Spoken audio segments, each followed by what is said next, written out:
নমস্কার বন্ধুরা, রান্না হচ্ছে সোয়াবিন। এই সোয়াবিনগুলো তোমরা অনেকেই চেনো। এগুলো পুরী থেকে আমি বেশি করে এনে রেখেছিলাম, বড় বড় সোয়াবিন। এই সোয়াবিনটা আমি রান্না করব। কড়াতে সর্ষের তেল, তেজপাতা, সাদা জিরে আর ফোড়ন দিয়েছি, আর কিছু দিইনি। এবার এখানে বাটা আছে রসুন, পেঁয়াজ, কাঁচা লঙ্কা, আদা।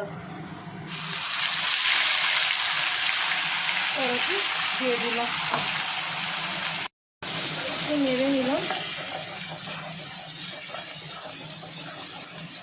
সোয়াবিনগুলোকে হাতের সাহায্যে এরকম করে জলটা নিগড়ে নেবে, এরমভাবে দুটো করে একসাথে নিয়ে জলটা যেন বেরিয়ে যায়।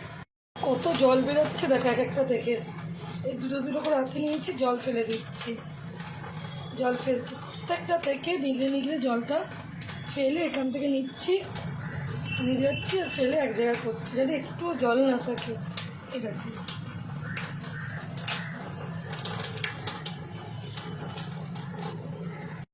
নুন দিলাম, হলুদ দিলাম, আর একটু গুঁড়ো লঙ্কা দিলাম, কাঁচা লঙ্কা,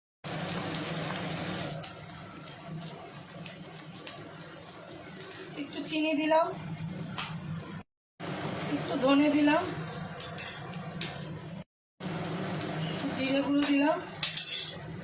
একটুখানি কষে নেব। এবার কষার সময় না একটুখানি ওই মশলা নিয়েছিলাম, ওই ধোয়া জলটা দিয়ে দেবো কষার সময়। এটা মনে হয় রান্নাটা অসম্পূর্ণ হচ্ছে আমাদের প্রত্যেকে, যারাই আমরা রান্না করি। তারপর এই যে সোয়াবিনগুলো আমি দিয়ে দিলাম। হ্যাঁ, এগুলো পুরীর সোয়াবিন, জানো তো তোমরা। বেশি জল লাগবে না, কেন এগুলো খুবই নরম। রঙের জন্য একটু দেবো কাশ্মীরি লঙ্কার গুঁড়ো, একটুখানি দিয়ে দেবো, ভালো কালার আসবে।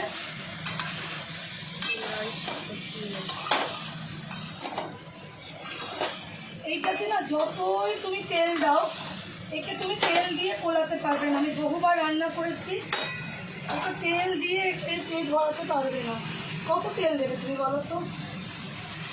আমরা এখানে কত তেল দিতে পারি, প্রচুর তেল দিই, কিন্তু এর আর পেট আর ভরে না।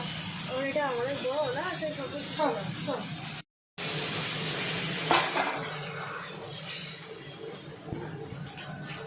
একটু জল দিয়ে দিলাম। একদম বেশি জল লাগবে না, একটু গাপ গাপ করে ফুটবে। আমরা একটু ঘি আর গরম মশলা দিয়ে নামিয়ে ফেলবো। ঠিক আছে, একটু কাঁচা লঙ্কা ওপর থেকে কেটে ছড়িয়ে দিলাম, একটু গরম মশলা আর ঘি দিয়ে নামিয়ে দেবো। আমার বাড়ির গরম মশলা, এটা তোমরা জানো, হোমমেড। হ্যাঁ, এটা হোমমেড গরম মশলা, বিরিয়ানি মশলা সবই বাড়িতেই বানাই। গরম মশলাটা দিয়ে একটুখানি ফুটিয়ে নিই। সব করে, হ্যাঁ ঘি দেবো। সব কেনার থেকে বাড়িতে করলে অনেক বেশি পাওয়া যায়। আর এই গ্রেভিটুকু রাখবো, এটা আপনা আপনি টেনে যাবে, বুঝলে?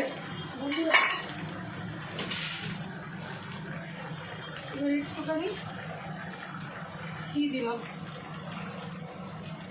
ঘি দিয়েছি। এবার আমি নামিয়ে ফেলবো, কেন এই গ্রেভিটা আমার পুরো টেনে নেবে। হয়ে গেছে, আমি বন্ধ করে দিলাম বন্ধুরা। আর আমার কিছুই লাগবে না এটাতে করতে, আমি ঠান্ডাটা জাস্ট বন্ধ করে দিলাম। তৈরি হয়ে গেল, দুবেলার আমি কাটিয়ে নিলাম।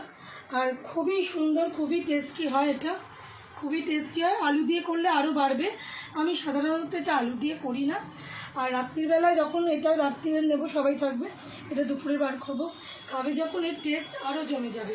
তো বন্ধুরা, কেমন লাগলো বলো, পুরো ভিডিওটা দেখে অবশ্যই কমেন্ট করো। আর কমেন্ট করে জানিও কারা এরকম পুরী থেকে সোয়াবিন এনে বাড়িতে বানাও। পুরো ভিডিওটা কমেন্ট করার আগে দেখো। আমি এরকম একটা ভিডিও কিংবা কোনো পোস্টে সেই রিলেটেড কমেন্ট করিনি বলে আমার কমেন্ট ব্লক হয়ে গেছে। তাই তোমরা সকলে কমেন্টগুলো করার আগে একটু সাবধান হয়ে সেই রিলেটেড কমেন্ট করো। ওকে বন্ধুরা, তো চলো টাটা, পরের ভিডিওতে আবার দেখা হচ্ছে। Bye bye.